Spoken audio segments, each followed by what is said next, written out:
to our viewers. Shalom to Rav Menachem. Shalom, Rav Menachem. Thank you. And welcome to the Meir TV Parsha Talks.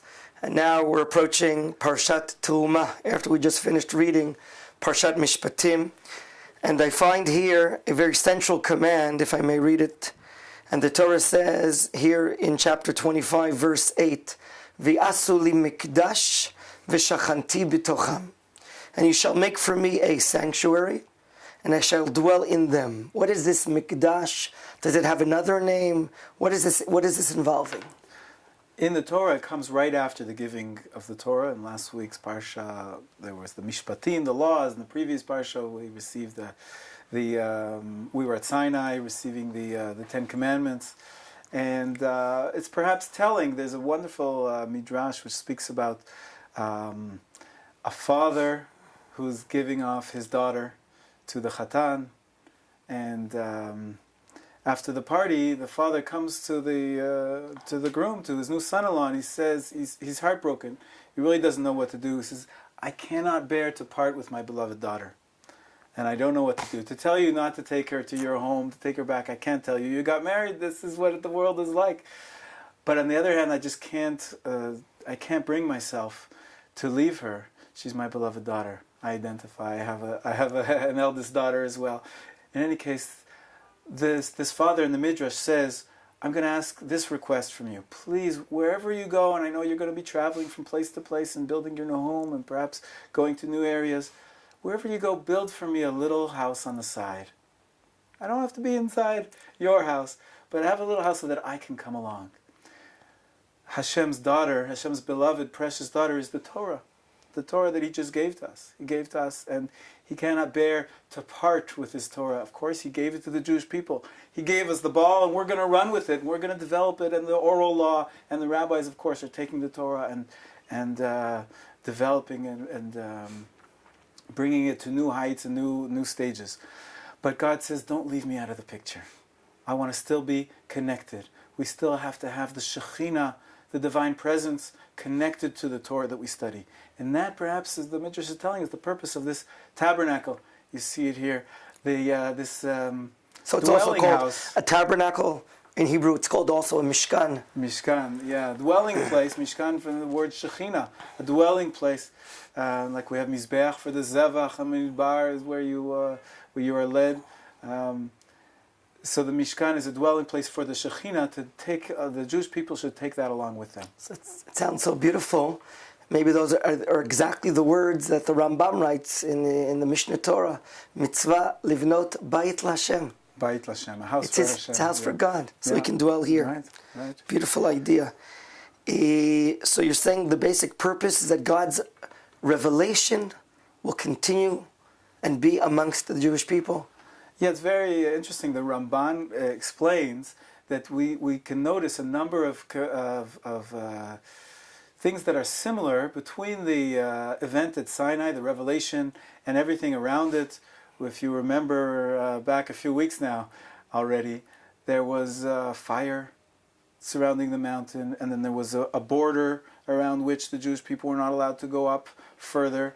And we have the same ideas and the same laws regarding the tabernacle. It was also surrounded by a fence. There was a fenced-off area which was only allowed by people who were ritually pure, and then an even closer area which was only allowed for the Kohanim, just like Moshe was allowed to go up even a little closer than the rest of the Jewish people. And then the vessels themselves are made out of gold, which is reminiscent of fire.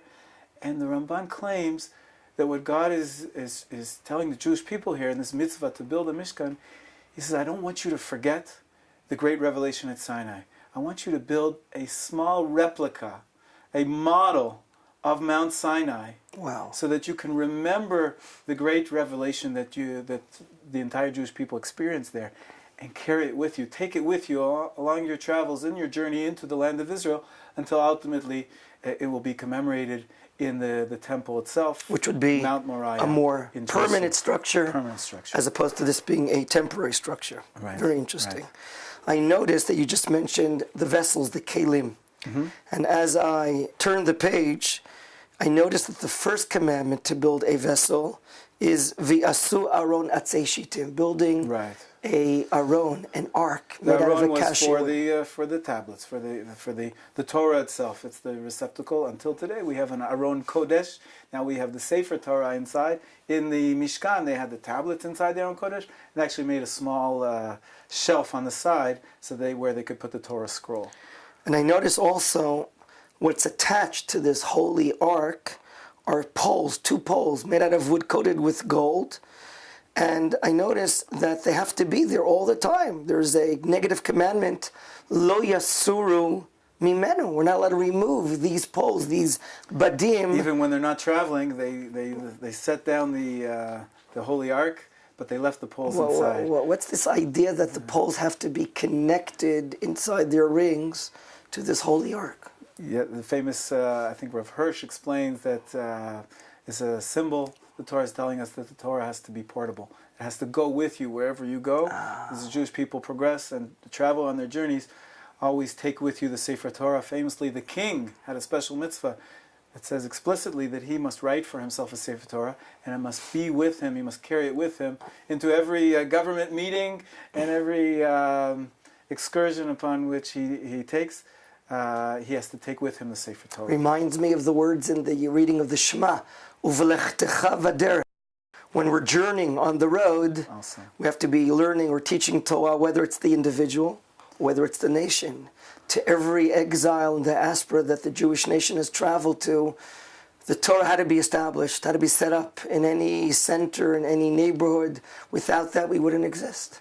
It's always good to go with a book in your hand. I see great rabbis, they're always with a sefer in their hand. Wherever they go, they can open up and continue to get inspiration. Very nice. The next vessel, the next kli that the Torah commands is the making of the table. V'asita shulchan atzei shitim. What is the basis, what is the idea behind this table? What is done with it or on it? Right. There's this show bread that was part of the offerings, which were given in the temple and in the tabernacle first. And on the opposite side of it, they had the menorah, the seven stemmed candelabra, which was burning with olive oil. And traditionally, we explain that the bread represents the material abundance and the basic sustenance that we need as human beings to survive in this world. And the oil and the light of the olive oil represents the wisdom of the Torah, which fills up that receptacle and shines its meaning onto the rest of our existence. So on the one hand, we want all of our life is offered to God, both our physical sides and our intellectual study and our rational faculties. Everything that we have is given to God, and also we want it to be blessed by God. We want to receive the connection to the divine, both in our physical activities and in our intellectual ones as well. And if I'm not mistaken, as you mentioned, one is opposite the other. The shulchan, the table, is in the northern side of the Mishkan or the Beit HaMikdash, the tabernacle of the Holy Temple, whereas the menorah is on the southern side. Right. And if I remember, if I may add, the Talmud says, Harotze lachkim yadrim. Whoever wants to be wise, he'll go to the south. Right. Harotze lehashir yatspin. Someone that is interested in wealth, physical wealth, he'll go to the north. Seemingly, it's such a true point here in the land of Israel, in the Holy Land. Northern Israel is filled with so much fertile land and property. The abundance and the volume of fruit that this land is reaping in our great generation today in northern Israel, whether it's the Upper Galilee or the Golan and all those areas, amazing. Whereas in southern Israel, Yerushalayim and the south, it's the center of Torah, the center of wisdom. That's a nice idea. The truth is, there are centers of Torah, Baruch Hashem, in the north as well. Absolutely. Wonderful and we have industry going on in the south. The agriculture. The original context is in prayer. In prayer service, you're supposed to be pointing directly to Jerusalem. But if someone has a particular need for perhaps a little more help to provide a living for his family, so you're allowed to tilt your body and direct not due to Jerusalem. If it's due east, usually, you can allow it to tilt a little bit to the north, and you'll get perhaps more divine assistance in material needs. And if you want to increase your studies, success in your intellectual pursuits, then you point a little bit, you turn your body still to Jerusalem, but a little bit to the south, and then you'll be this symbolic act will express your request for a more intellectual and spiritual pursuits. Beautiful idea. And perhaps as we're learning these sections of the building of the Mishkan, the building of the Mikdash, we're actually building inside ourselves, inside our hearts, our own personal holy sanctuaries. And maybe with doing that, and as the nation is growing more and more closer to the roots, God willing, maybe we'll merit soon in our days the building of the Beit HaMikdash over here. Sure. In the Holy Temple Mount. It starts in our hearts. It's the famous poem. Many people know the song, Bilvavi Mishkan Evneh, actually I believe penned by Rav Hutner. Not such an ancient song. That we're building the Mishkan in our hearts. And the last vessel that we've been leaving out up till now, other than the table for the showbread and the menorah, the candelabra for the lights, was the altar of incense, which was also right in between them. And the incense is perhaps representing the pure spirituality, the neshama. You know, famously when man sinned in the beginning of Bereshit, the Torah tells us in Gan Eden that Chava and Adam, they saw the fruit of the tree of knowledge, and then they tasted it. And she even said we shouldn't touch it. All of the five senses are mentioned and were involved in this first stumbling, the sin of Adam and Eve, except for one.